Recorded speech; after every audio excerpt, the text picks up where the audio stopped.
मैं डॉक्टर फैसल आपसे वादा कर रहा हूँ कि इस वीडियो को देखने के बाद आपको किसी और वीडियो को देखने की ज़रूरत नहीं पड़ेगी कि कब आपका एग रिलीज़ हो रहा है, कब आपको हम बिस्तरी करनी है, किन डेज़ के अंदर आपको प्रेगनेंसी हो सकती है या आप हामला हो सकती हैं।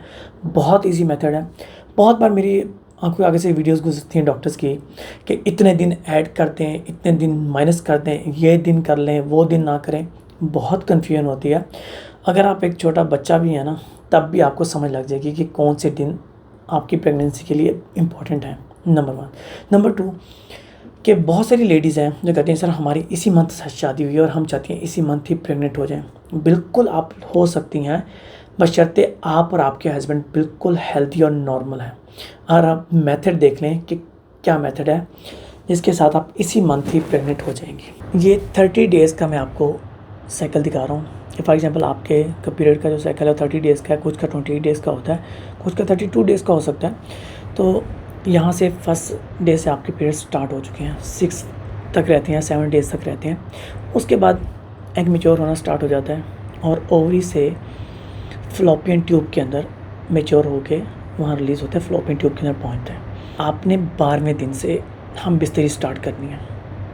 एक दिन छोड़कर एक दिन, एक दिन छोड़कर एक दिन, 12 को की, फिर 14 को, फिर 16 को। ये आप दिन माइंड में रख लें। और सब लेडीज़ का सेम ऐसे ही होता है।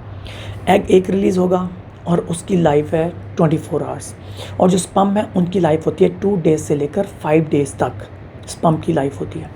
अगर आप 12 को करते हैं, उसके बाद अगर एग 13 को रिलीज़ होता है तो ऑफकोर्स स्पर्म यहाँ मौजूद है।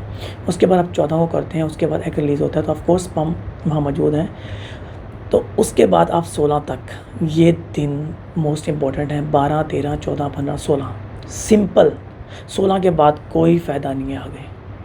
16 तक ये मोस्ट इम्पॉर्टेंट डेज़ हैं और उसके बाद हर मंथ आपका साइकिल ऐसे ही रहता है। बस आपने ये ख्याल करना है कि ये डेज़ हैं जो कि मोस्ट इम्पॉर्टेंट डेज़ हैं, 12, 13, 14, 15, 16।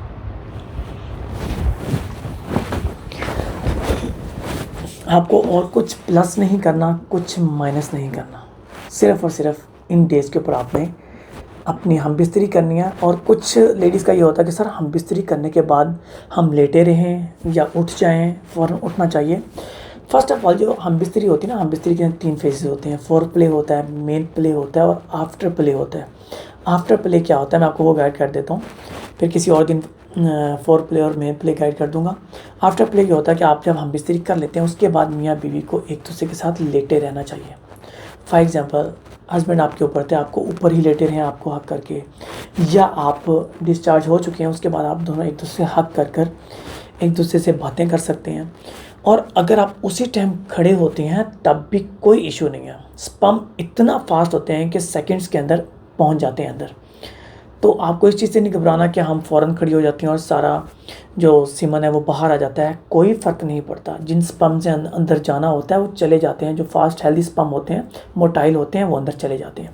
और आप लोगों को इस चीज़ की टेंशन लेने की ज़रूरत नहीं है कि हम सेक्स के करने के फ़ौरन बाद खड़े हो गए हैं तो हम बिस्तरी नहीं होगी। बस ये डेज़ आप लोगों ने याद रखते हैं, 12, 13, 14, 15, 16, ये 5 डेज़। उम्मीद करता हूँ कि आप लोगों को समझ लग गई होगी। अपना ख्याल रखिएगा। Take care. अल्लाह हाफ़िज़।